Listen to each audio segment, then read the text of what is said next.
Mga kababayan, hindi pababayaan. Kahit anong oras, kahit anong panahon, sa sakuna at krisis, may tol kang maaasahan. Usapang tol, usapang tol. Senador Francis Tolentino, Senador Francis Tolentino, tol ng bawat Pilipino. Trabaho baka mo, tutok lang dito sa usapang tol. Usapang tol, usapang tol. Senador Francis Tolentino, Senador Francis Tolentino, tol ng bawat Pilipino. Magandang umaga po Luzon, Visayas at Mindanao. Ngayon po ay araw ng Biyernes, ika-24 sa buwang ito ng Mayo taong 2024. Ako po inyong lingkod, Cecil Villarosa, para sa isa na namang edisyon ng programang Usapang Tol. Makakasama natin syempre mamaya. Wala pong iba, kundi ang tol ng bawat Pilipino. Senator Francis Tol Tolentino. Tayo po ay live na nasusubaybayan sa iba't ibang panig ng bansa sa pamamagitan po ng mga online accounts o sa pamamagitan po ng mga regional station ng DWIZ 882 at maging sa iba't ibang panig po ng mundo sa pamamagitan po ng mga online accounts ng DWIZ. At ngayong umaga, dalawa po yung ating makakapanayam, yung ating pag-uusapan, parehong mga mahalagang issue po ito, no? Kasama po dyan yung sinimula na pag-aaral ng Regional Wage Board na NCR para doon sa aumento sa sahod sa Metro Manila.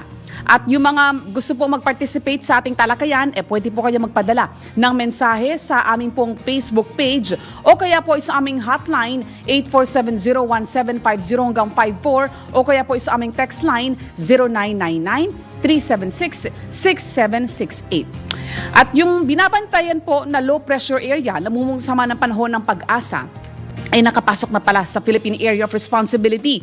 Yung kahapon po ng hapon, pero titingnan natin, baka merong update na yung pag-asa. Pero kahapon ng hapon po, namataan po yung namumuong sama ng panahon na yan sa layong 680 kilometers silangan ng Davao City. So we believe nagkaroon na ito ng movement.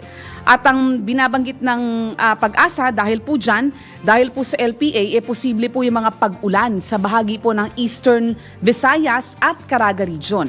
Posible rin daw po na makaranas ng mga pag-ulan yung iba pang bahagi ng bansa, kabilang na po dyan ng Metro Manila. At dahil naman po yan sa pag-iral po ng easterlies. Kung tuluyan po magiging bagyo, yung LPA na yan, letter A pa rin po tayo, no? Aghon ang magiging pangalan ng kung sakali pong maging bagyo. Tropical Depression, yung LPA na yan. At yan ang kauna-unahang bagyo sa Pilipinas ngayong taong ito. Sa heat index naman po, 41 lugar yung nakaranas ng dangerous level na heat index kahapon. At sa datos po ng pag-asa, 3 lugar yung nakapagtala po ng 47 degrees Celsius na heat index. At kasama po dyan ang Lawag, Ilocos Norte, Apari, Cagayan at Virac, Catanduanes. Yung dam naman po, yung Angat Dam, particularly kung saan po nanggagaling yung more than 90% ng supply ng tubig sa Metro Manila at iba pang mga karatig lalawigan. At teka, ito, tropical depression na pala. Wait lang. Meron pong forecast na inisyu ang pag-asa kaninang alas 4 ng umaga at naging ganap na bagyo na yung binabantayan na LPA. Batay po ito sa kanilang forecast.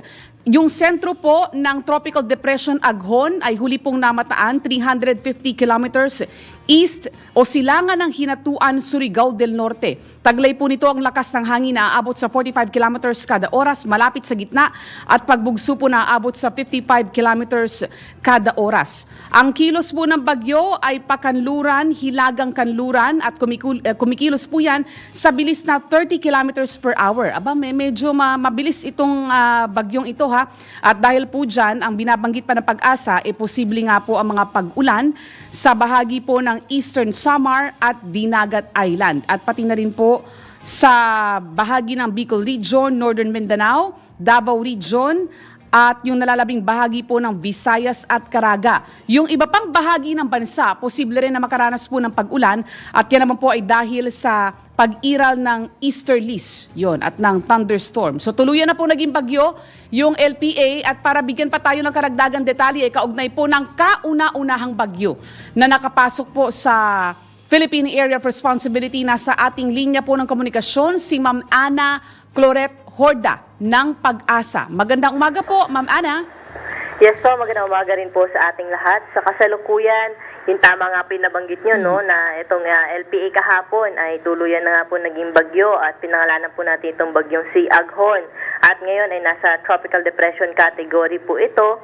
Huli po natin na mataan sa line 340 kilometers silangan ng Hinatuan, Surigao del Sur. Yung kanyang taglay na lakas ng hangin umaabot po sa 45 kilometers per hour malapit sa gitna at pagbugso na umaabot sa 55 kilometers per hour. Kumikilos po ito sa Pakanluran, Hilagang Kanluran sa bilis na 30 kilometers per hour. At dahil nga may kalapitan na po ito sa landmass ay nagtaas rin po tayo agad ng Tropical Cyclone Wind Signal number 1 sa may Eastern Samar, pati na rin po sa Dinagat Islands, Siargao Islands at sa Bukas Grande Islands.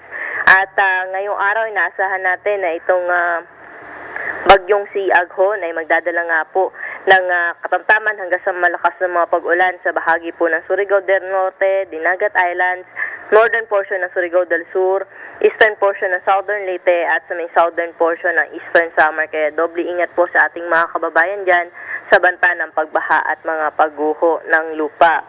Samantala, itong bagyong si Aghon ay naasahan natin na patuloy pong kikilos pa Hilagang Kanluran at sa ating pagtaya ay posible po itong magkaroon ng close approach o hindi po natin i-roll out yung possibility na magkaroon po tayo ng landfall scenario sa may bahagi po ng Eastern Samar bukas na umaga bilang isang tropical depression. Pero pagkatapos po niyan ay pupunta ulit po siya sa may karagatan na malapit naman po sa may Bicol region area at doon patuloy po itong inaasahan na mas lalakas pa at posible po itong umabot sa severe tropical storm category. At bukod po dito ay inaasahan din natin na itong bahagi po ng Bicol region by Saturday and Sunday ay makakaranas din po ng malalakas pag-ulan, kaya pinag-iingat at pinaghahanda rin po natin yung ating mga kababayan po dyan. Ma'am Ana. Yes po. Ma'am Ana, yung pwedeng maglandfall, nabanggit ninyo na pwedeng maglandfall. Yes po, opo. Pero medyo mabilis, may kabilisan yung kilos ng bagyong ito, 30 kilometers per hour, bagamat siya ay tropical depression pa lang. Yes, tama po kayo. So may kabilisan nga po yung pagtakbo nitong bagyong si Aghon, kaya may kita natin na parang over the weekend po yung magiging yung critical days po natin dahil nga doon po makakaranas o magdudulot po ito ng maulan na panahon sa malaking bahagi po ng Bicol region at Eastern Visayas. Yung possibility naman, Ma'am Ana, na ito rin ay magdulot ng pag-ulan dun sa mga area ng ating dam. Yes po, opo. Diyan sa, kung titingnan po natin or kung ang reference po natin ay yung Angat Dam po, no? Yung dito po sa may or Central Luzon area or sa may bahagi po ng Pantabangan Dam. So, posible naman pong makaranas din po tayo ng mga kalat-kalat mga pag-ulan pero hindi po kasing lakas po nung mga pag-ulan na inaasahan po natin na malapit po dun sa bagyo. Pero relatively, posible naman po madagdagan kahit papano yung mga tubig po natin sa dam. Ayun. So, pero walang direktang epekto sa Central Luzon or Metro Manila itong bagyong Aghon. Yes po. Pero kung sakali po, yung kung dahil nga medyo malawak din po yung kanyang sirkulasyon, no, posible po yung mga extension o yung mga outer rain bands ang magdulot po sa atin ng mga panakanak ang mga pag-ulan po dito sa Metro Manila over the weekend din. Okay. Ma'am, pakiulit nga po yung nabanggit nyo kanina na mga lugar na nasa ilalim po ng storm signal.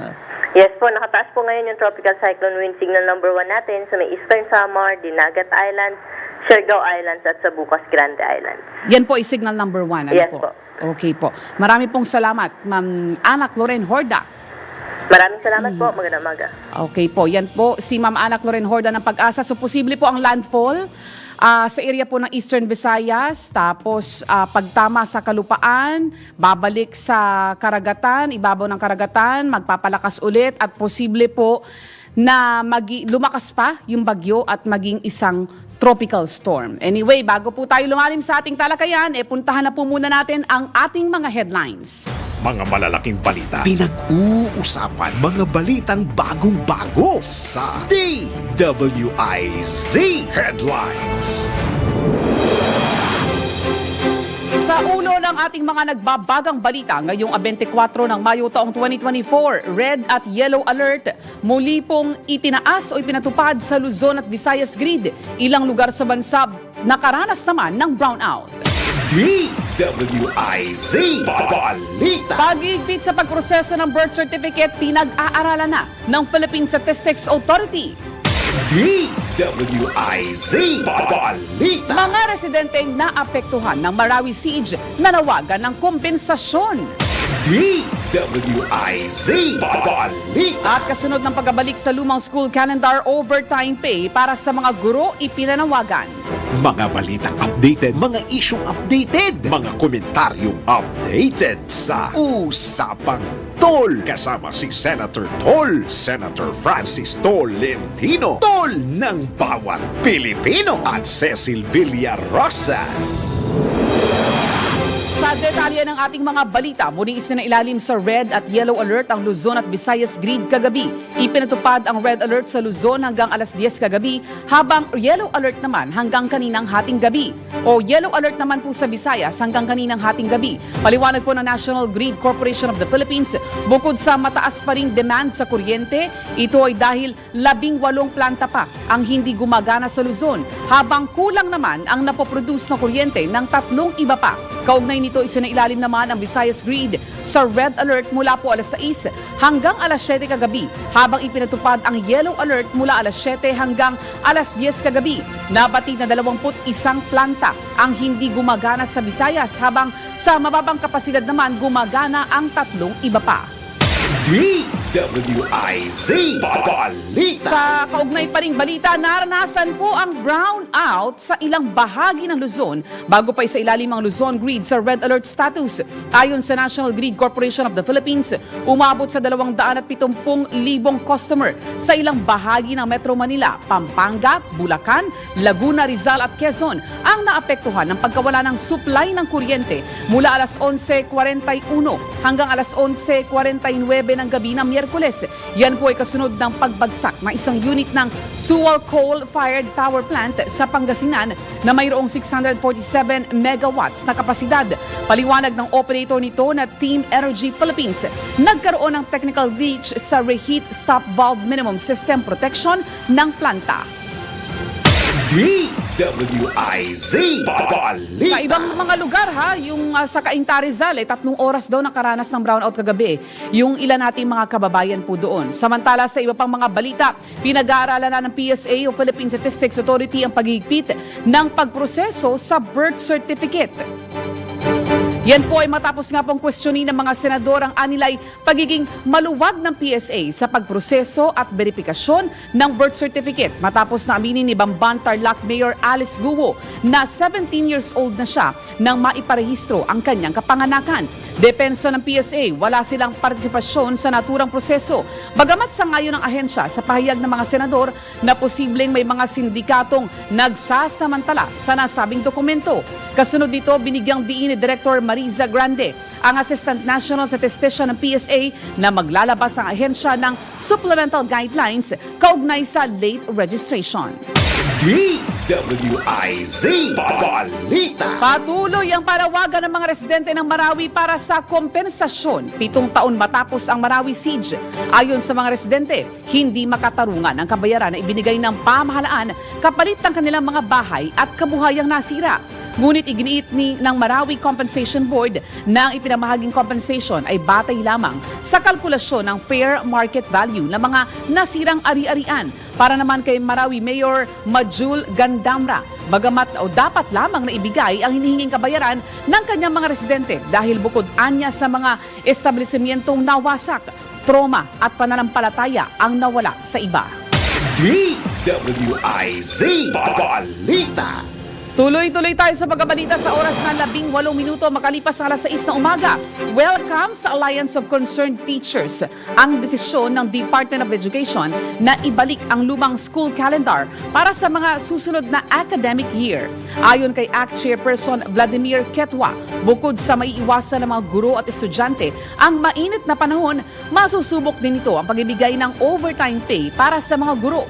Kung datian niya ay tiway lamang o thank you ang nakukuha ng mga guro, umaasa siya na sa pagbabalik ng dating school calendar ay mabibigyan ng karampatang sahod at benepisyo ang mga education personnel.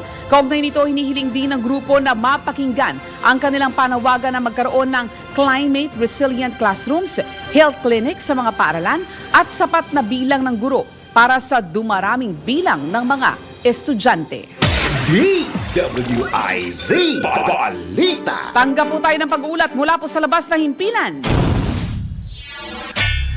Bersyon ng Senado ng Anti-Scamming Bill, pinagtibay ng Kamara. Report mula kay Patrol Number 11, Tina Nolasco. Pinagtibay ng ubabang kapulungan ng Kongreso ang Senate Bill 2560 o ang bersyon ng mataas na kapulungan ng panukalang Anti-Financial Account Scamming Act o AFASA Bill. Dahil dito, hindi nadaraan sa deliberasyon ng Bicameral Conference Committee ang panukala at isusumite na sa Palasyo ng Malacanang upang mapirmahan ng Pangulo.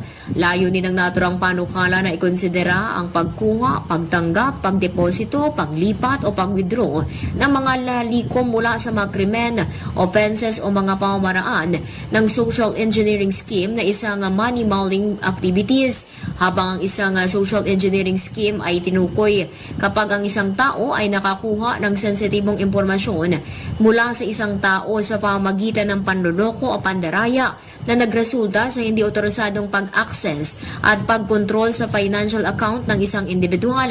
Samantalang ituturing naman batay sa panukala ang money laundering at ang social engineering scheme bilang economic sabotage kung ginawa ng isang grupo na binubuo ng 3 o higit pang individual na nagsabwatan laban sa 3 o higit pang mga individual gamit ang mass mailers o sa pamagitan ng human trafficking. Mabatid na ang naturang panukala ay isa sa prioridad na panukala ng Legislative Executive Development Advisory Council o LEDAC. Ito si Patrol 11. Tina Nolasco para sa impilang may todong lakas DWIZ, nagbabalita ng tama, naglilingkod ng tama. DWIZ Balita. Isa pang report mula sa labas ng himpilan. Ang Pilipinas po at India, kinansela ang nakatakdasa ng passing exercise. Detalye mula kay Patrol Number 17, Jopel Peleño. Kinansila ng Pilipinas at India ang nakatakdang passing exercise o PASEX sa karagatang sakop ng bansa. Sinabi ni Commodore Roy Vincent Trinidad ng Philippine Navy na ginawa ang desisyon matapos magdeklara ang India ng one-day state of mourning kasunod ng pagyao ni Iran President Ibrahim Raisi matapos bumagsak ang sinasakyan nitong helicopter. Parte sana ng military exercise ang gagawing goodwill visit ng Indian forces dito sa bansa. Target ng aktibidad na maisulong ang cultural harmony, cooperation at pagpapahusay ng interoperability at communication ng India at Pilipinas. Bunsod nito, inayag ng Philippine Navy na nilisa na ng Indian Navy ships ang Pilipinas matapos ang 4 na araw na goodwill visit ito sa bansa. Ito si Patrol 17 Chopel Peleño. Para sa impilang may todong lakas, DWIZ, nagbabalita ng tama, naglilingkod ng tama. DWIZ Balita. Kaugnay po ng binabantayan nating kauna-unahang bagyo na nakapasok po ng Pilipinas, ulitin lang po natin yung batay po sa panayam natin kanina sa Pag-asa Weather Forecaster.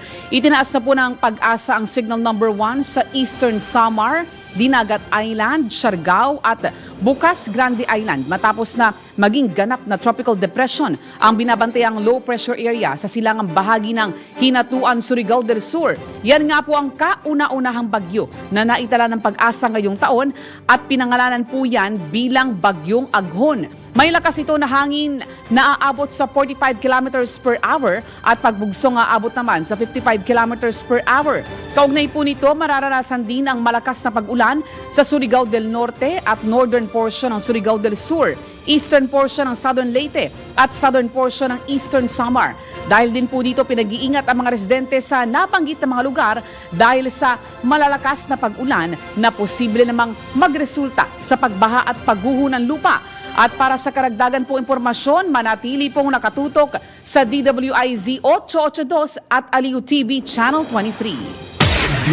DWIZ Balita. Ang oras po sa buong Pilipinas, ganap ng 6:24 ng umaga. Mga balitang updated, mga isyong updated, mga komentaryong updated sa Usapang Tol. Kasama si Senator Tol, Senator Francis Tolentino, Tol ng bawat Pilipino, at Cecil Villarosa. Senador Francis Tolentino. Senador Francis Tolentino. Tol ng bawat Pilipino. Tol ng bawat Pilipino. Nagbabalik po ang programang Usapang Tol at maganda umaga sa iyo, Senator Tol. Magandang umaga, Cecil. Magandang umaga sa ating mga taga-subaybay. Oo. Ngayon ay naghahanda na naman, papunta tayo. First time ko makakaalis ngayong linggong ito, papunta po tayo sa Legazpi City sa Albay. Legazpi City, Albay. Uy, ang sabi pala, Opo. Sentol ng Pag-asa, baka over the weekend, magkaroon ng epekto Ipapasok. sa Bicol. Yung bagyo, Ay, bagyo naku. na Sentol eh. Yan na nga, si Aghon, Sentol. Naging ganap ng bagyo, yung namumuong sama Bicol ng region panahon. tsaka Eastern Visayas Yes. tomorrow. Opo. So, papalapit talaga doon. Siguro naman by tomorrow ay babalik na ako kasi magsisimula na yung ROTC Games sa Bacolod City. At doon naman tayo. Yung ROTC pala, Games simula ROTC sa May Games. 26 hanggang June 2. Ito po ay buong Visayas. Lahat ng ROTC cadets na sasali, kailangan ROTC cadet buong Visayas region mula Cebu, Panay, buong Visayas po yan, Bohol, Negros. So makikita-kita po lahat sa Bacolod dyan sa napakaraming events at inaasahan natin na maraming dadalo. Nung isang araw, ang balita sa akin, mahigit 3,000 na ang kasali sa iba't ibang events. Meron ding Miss ROTC Visayas 2024 ang doon laki sa ng- Bacolod City. Parang may tarpaulin yata yan, nakita ko sa may EDSA yung ROTC Games na yan, Sentol. Ay, oo. Tapos Zamboanga, tapos Cavite, tapos National Championships na. Ayun. At eto na, Sentol, nasa linya na po ng ating komunikasyon via Zoom pala itong Cabinet Secretary ng Bangsamoro Autonomous Region and Muslim Mindanao, si Sir Mod Asnin Pendatun. Magandang umaga po, Secretary. Magandang umaga po sa Ma'am Cecil and Senator Tol at sa lahat po ng ating mga tagapakinig sa Usapang Tol. Assalamualaikum, isang pagbati po ng kapayapaan sa inyong lahat. Maraming masalam. Magandang umaga po, sir. Magandang umaga. Kumusta dyan sa mga kababayan natin sa BARM? Ang buti naman po, Sentol, we are now currently in the last full year of the extended transition period and we're happy to report to you na considering na kayo talaga yung nag-champion nung extension bill. No? Opo. Hindi lang ako nakapunta nung isang Lunes o nung meron kayong parliamentary session na tayo na importante. Hindi ako makaalis. Pasensya na po. Pakisabi na lang sa mga kasama natin dyan. At gusto ko rin mag-ulat sa inyo, approve na yung ating Sharia law. So ituloy niyo po, sir, yung sinasabi niyo. Yun nga po, Senator Tol, no? And since it's the last full year of the transition period na ho, we're happy to report to you as the champion of the Bangsamoro, essentially in the Senate, na 5 priority codes na ho, along with the 53 other important legislations ang ating pong naipasa. At 2 special or important codes na lang ho yung natitira, yung Revenue Code at saka po yung Indigenous Peoples Code. At ito naman po ay naisubmit na ho natin sa Parliament at kasalukuyan pong binabalangkas sa ating pong Parlamento. So we Ay, yung hope... dalawa, understudy na ng Parliament. Opo, Sir, opo. ay, okay, ang galing. Second So, reading na makompleto po, na sir. natin. Electoral Code, the Local Government Code, the Administrative Code, etc. Very good ho. Napakaganda po nun. At tuloy niyo po. Yes, Santol. And yun nga po, we have also been preparing for the first parliamentary elections na ho. So, naisabatas na rin ho natin yung pag-determine ng parliamentary districts for the BAR, considering yung parliamentary setup po ng ating election. No? So, essentially, we're completing the last pieces of the puzzle, so to speak, para ho prepare tayo sa regular election next year, inshallah. Ito pong hindi pa naintindihan masyado ng ating mga kababayan, Cecil. Merong 63 barangays doon na nagkaroon ng plebisito. Ito po ay dating sakop ng North Cotabato. At yung 63 barangays ay bumuo po, sir, ng ilang munisipyo? 8 munisipyo po, Sentol. 8. Po natin out of the 63 barangays. At, So, bubuho po sila ng isang probinsya. yung po, Sentol, mukhang kailangan ho namin yung tulong na naman ho ninyo kung magke-create ho tayo ng province because Act of National Government, Act of Congress ho, Ayun, wala na ho sa BARM. But on our level, hanggang municipality ho ay pwede ho nating i-create. So we created the 8 municipalities na ho. And in the future, if we can constitute it to a province, mangi-istorbo na naman ho kami. Opo, ipadala niyo sa akin yung ipadala niyo po sa tanggapan ko yung resolution ng COMELEC na nire-recognize na yung creation noong 63 into 8 LGUs para maaktuhan po natin yan at handang-handa po tayong tumulong dyan. Alam niyo naman, noon pa man ay talagang tumutulong tayo kahit ngayon sa mga kapatid natin na paalis. May mga kapatid tayo, Cecil, na paalis ngayong May 30. Papunta po sa Mecca. Marami po tayong tinulungan na galing sa Bangsamoro para makalakad na. Iba ho, nasa Maynila na ngayon. Sa Hajj, naghahanda na dito sa kanilang paglipad papunta sa isang napakahalagang Hajj lifetime pilgrimage. activity, Cecil. Cecil, baka may katanungan ka kay sir? Apo. Secretary, yung lang BARM, kasama rin po sa mga naapektuhan ng El Nino. Doon po sa datos mula sa NDRMC, marami-rami po pala itong mga barangay na apektado, 301 na barangay, 3 probinsya, 3 probinsya at 9 na lungsod at bayan po, yung nasa state of calamity. Yun lang po mga naipaabot na tulong na dun sa mga apektadong magasaka at mga ngisda, sir. Correct po, Ma'am Cecil, no? At least 32,000 hectares po yung affected na agriculture lands ng BARM at nasa 34,000 families po yung severely affected dahil po dun sa El Nino. So nag-roll out na po tayo nung tulong through yung relief assistance para ho yung pang-everyday na pangangailangan ho ng ating mga affected na families and farmers, fisher folks, ay matugunan ho natin. And we are also rolling out na ho yung pong ating mga short-term na livelihood options for our affected families. So, after tomorrow, we will be going to Tawi-Tawi ho para ho maipamigay na rin ho yung iba pa pong tulong sa ating pong mga apektado mga fisher folks. So, we've been doing this and also preparing already for the La Nina na paparating na rin ho. May bagyo na nga ho at sa may area po ng Hinatuan, yung huling lugar na batay po dun sa huling forecast ng Pag-asa. Nakakaranas na po ba ng pag-ulan sa mga area po ng BARM, Secretary, nitong mga nakaraang araw? Yes po, Ma'am Cecil and Santol. For the past few days ay nakakaranas na ho kami ng ulan. At in fact, sa kasalukuyan ho kung saan ho ako ngayon, medyo makulimlim. So, siguro gawa na rin ho nung bagyo ho na pumasok sa ating area of responsibility. Okay po. Lastly po on my part, Sentol, meron pong panawagan yung mga ilang mga residente ng Marawi, yung mga bahay na nasira, yung kanilang mga ari-arian na nasira ng karampatang compensation. At yun po ay suportado ng alkalde ng Marawi. Ano po inyong tugon doon, Secretary? It's been 7 years since po nung nangyari yung unfortunate na Marawi siege. The Bangsamoro government ay nag-create po ng special program called the Marawi Rehabilitation Program. Marami na rin pong naipamigay na tulong. At lately ho, yung Marawi Compensation Board ho natin ay nagbigay na rin ho nung mga assistance at yung commensurate na mga financial assistance para ho dun sa ating mga kababayang extremely affected. But we understand na meron pong naging usapin patungkol ho dito at this is currently being reviewed. But on the case of the Bangsamoro government, patuloy po yung pagbibigay natin at pa-prioritize nung assistance and programs for the affected ng MRP.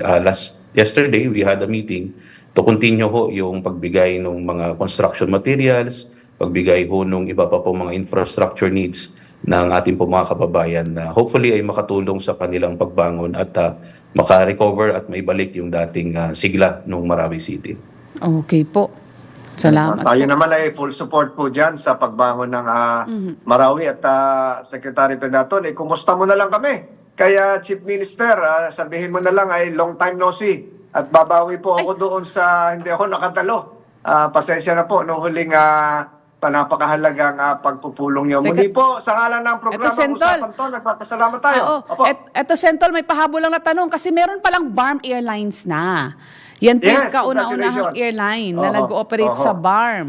So, ano po ang magiging implication po nito, especially po sa sektor po ng tourism ng BARM? Yung Bangsamoro Airways ho, yun po yung first na locally operated na airlines here in the region. At laking tulong ho ito sa ating pong pag-boost further ng ating tourism.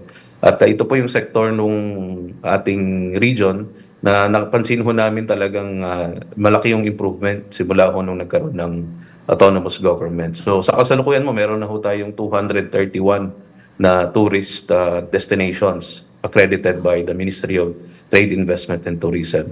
At it ranges from historical landmarks to beautiful beaches, beaches that would arguably rival yung beaches in Boracay, in Palawan, kung hindi man ho ay mas maganda pa. In fact, I was there a few days ago at yung ibang pong mga islands na ito, Sentol, ito mga no man's island to before kasi they were used to be Napakaganda doon. Ganda. Oho. ng mga extremist group gaya po ng Abu Sayyaf. At ngayon po, nabibisita na ho namin freely at nung bumisita ho ako sa isang island sa Sulu, may nakasabay ho kami na galing hong Manila. So ito po ay mga everyday indicators na yung pong kapayapaan ay unti-unti na ho talaga nating nararanasan at nararamdaman ho. Yun. Well said, Secretary Pendaton. At muli, maraming salamat sa pagdalo sa ating programang Usapan Tol. At anytime po, bibisita ako sa inyong lugar. Matagal na ako hindi nakapunta. Maraming salamat. Nakapanayam natin si Secretary Pendaton ng BARM Region. Cecil? Yes po, maraming salamat po, Secretary. At magbibigay daan po muna tayo sa maikling commercial break. Ang oras po sa buong Pilipinas, ganap ng 6:42 ng umaga. Huwag pahuhuli sa mga bago, huwag magpapaiwan. Alamin ang lahat sa Usapang Tol. Kasama si Senator Tol, Senator Francis Tolentino, Tol ng bawat Pilipino, at Cecil Villarosa. Senador Francis Tolentino, Senador Francis Tolentino, tol ng bawat Pilipino, tol ng bawat Pilipino. Nagbabalik po ang programang Usapang Tol at Sentol kahapon, sinimula na po ng Regional Wage Board ng NCR yung kanilang consultation. Ito po ay may kinalaman pa rin dun sa utos ng Pangulo na pag-aralan, repasuhin yung kasalukuyang minimum na sahod na umiiral sa iba't ibang mga rehiyon. At kaugnay po niyan, nasa live po via Zoom, makakasama po natin si DOLE NCR Regional Director Attorney Sara Buena Mirasol. Good morning po, Director. Good morning po, Mr. Senator and Ma'am Cecil, sir. Magandang umaga po sa inyong lahat. Morning, ma'am. Good morning, ma'am. Cecil? Yes po, Director, ano po yung mga naging development o highlights nung unang public consultation po kahapon? Kahapon po, napakainit na usapin po. Ang aming consultation ay inumpisahan namin sa labor sector. Kaya mainit po ang usapin kahapon at ang mga kanilang mga dahilan, of course, pa rin ang living wage. Yun po ang talagang ang gusto nilang maging basehan ng wage increase, at ang yun nga po ang kanilang sinusuportahan ay yung legislated wage increase na 150. Since ito po ay naipasa na sa Senado, sinasabi sa amin na suportahan na lang namin ang 150 wage increase. Pero sa mandato po ng wage board, syempre, lahat po ng sektor ay papakinggan namin at i-consider. Sa labor sector naman po, ang kanilang mga mga arguments po ay very valid.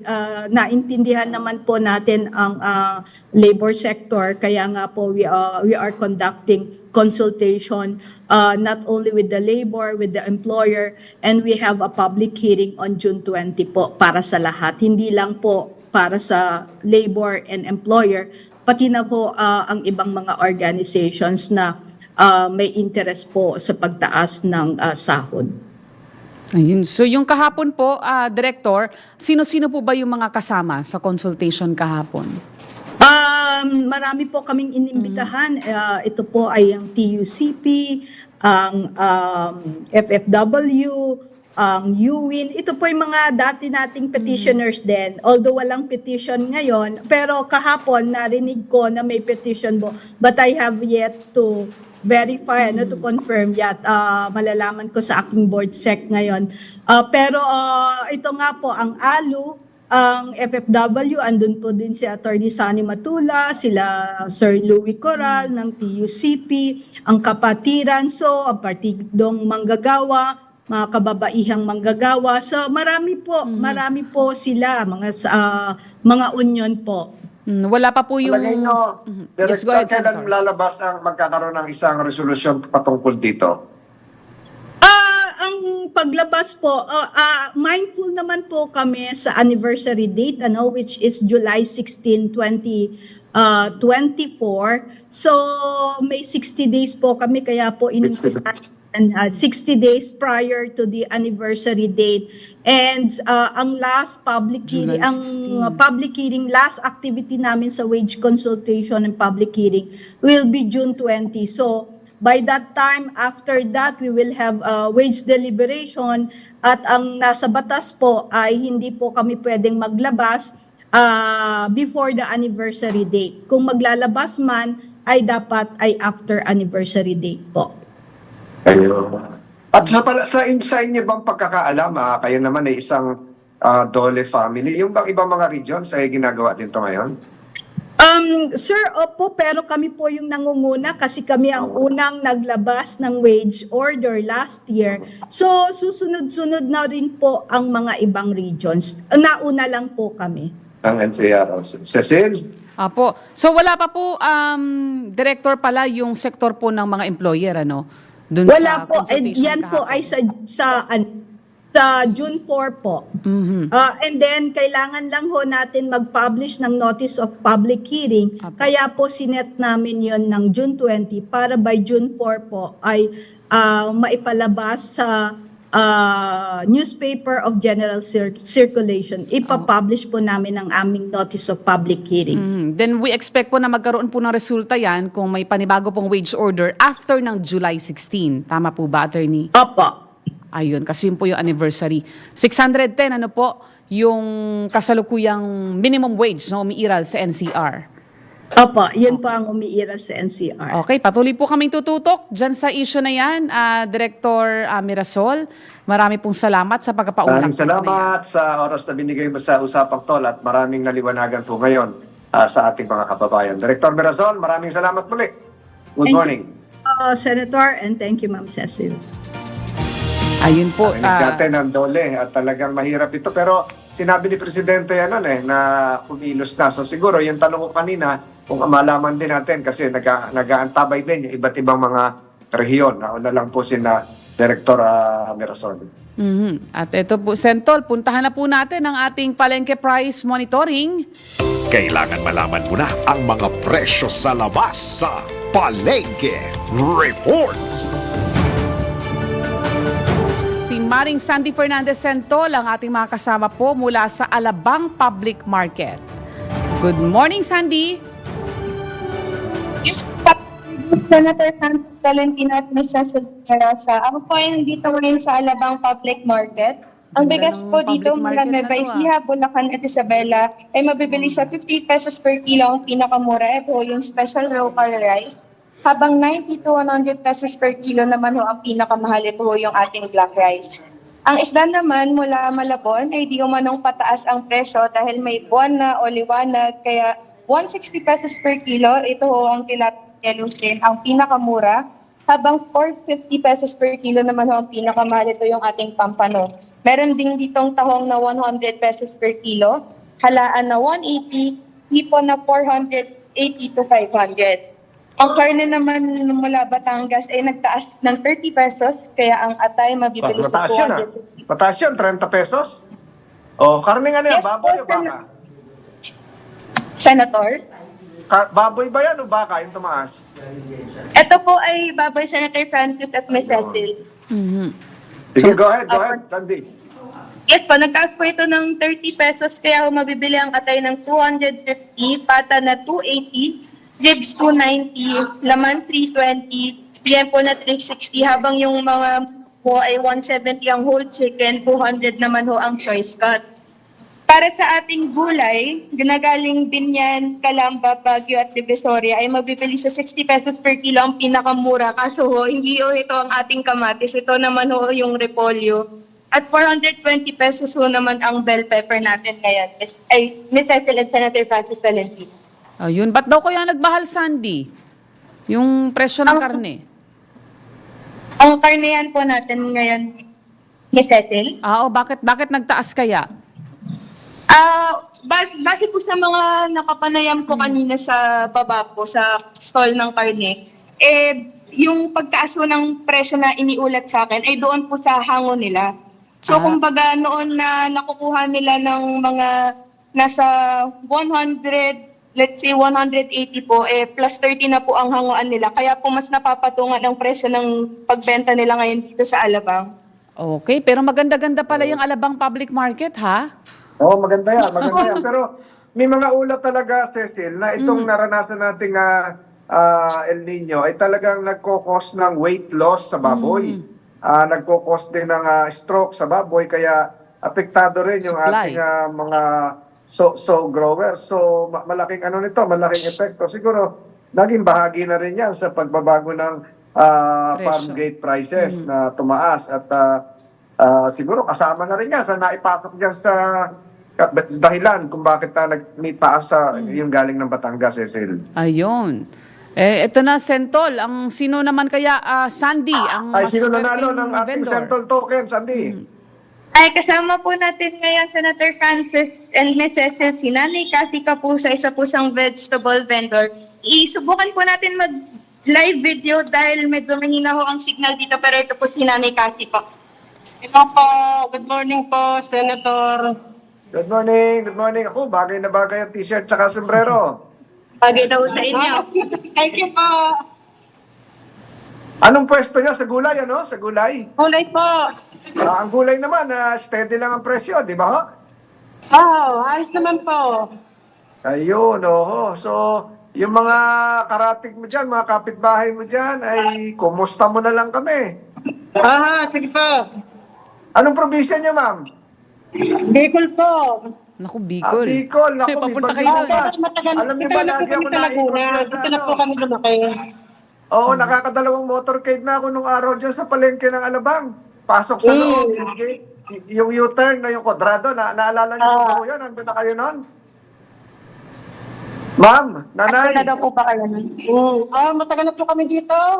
Ay, di na, nakita niyo ako, umikot na ako dyan sa Alabang Public Market. Oo, katabi ng South Terminal, malapit doon sa South Terminal, di ba? Ayun, kabisado natin Kabisado. yung Cecil, malapit yan sa ilalim yan ng flyover. At yung U-turn doon, naalala ko pa, U-turn ko doon sa Metro Mall. Pero mukhang wala na ngayon yung Metro Mall, nanay, di ba? Yun ang paradahan ng mga jeep nung araw. So maraming salamat sa iyong kasipagan at kumusta sa inyong mga karatig vendors dyan. Cecil, may tanong ka? Sige po. Ayun, yun lang, Nay. Thank you po. Ang benta Thank naman you. po, Nay.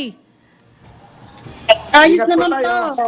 Okay Ayun, naman po. ayos. Kahit Ayun, medyo ayos. mahal ang gulay, medyo marami-rami din nabili. Ayun. Wala kayong gustong batiin ng mga kamag-anak sa Bicol? Aroy na aga. Nandito na po lahat yung kamag-anak namin. Ayun, salamat. Pinagawa ko na lahat ng tindera dito sa palengke ng Alabang. Gulay yan, Ayun, section. Salamat, Nanay Cathy Kapuso. At Cecil, pasalamat na rin tayo kay Sandy. Maring Sandy. At tayo Apo. ay mayroong panalangin ngayon buhat sa ating chairman. Nakahapon ay nakasama ko dahil nagkaroon ng Ambassador's Night na ginanap na ang host po ay ang ating Chairman Cabangon at ang DWIC po ay nandoon kagabi. Kagabi po yan sa isang hotel dito po sa Pasay kung saan dumalo po lahat ng mga ambassador sa Pilipinas. Ayun. Congratulations sa ating Chairman. Ayun po. At kaugnay po ng Sentol, ibigyan daan po natin ang mahalagang mensahe ni Sir D. Edgard Cabangon, ang chairman nga po ng Aliw Broadcasting Corporation. A code to live and share. The battles that count are not the ones won with gold medals. The battles won within us, the invisible struggles won inside each one of us, are the ones that really count. Think good, thank God, thank God. TGIF po, have a safe weekend ahead. God bless you. God bless us all. Maraming salamat sa lahat ng sumubaybay sa Usapang Tol, sa mga kababayan natin sa Bicol. Mag-ingat po tayo sa parating na weather disturbance at sa mga kababayan natin sa Bacolod. Magkita-kita po tayo bukas para sa ROTC Games 2024. Ayun po, ako naman po ang inyong lingkod, Cecil Villarosa. Antabayanan po ang susunod na programang Pasada Balita. Kasama po si Kuyang Johnny Bañez. Senador Francis Tolentino, Senador Francis Tolentino, tol ng bawat Pilipino, tol ng bawat Pilipino. Trabaho ba ang hanap mo? Mga isyung napapanahon, opinyon at diskusyon, turismo, negosyo, isang oras na hitik sa impormasyon. Ang bawat umaga mo, magbabago sa Usapang Tol. Kasama sina Senator Francis Tol Tolentino at Cecil Villarosa. Lunes hanggang Biyernes, alas 6 ng umaga. Dito lang sa DWIZ. Nagbabalita ng tama, naglilingkod ng tama. Tol ng bawat Pilipino.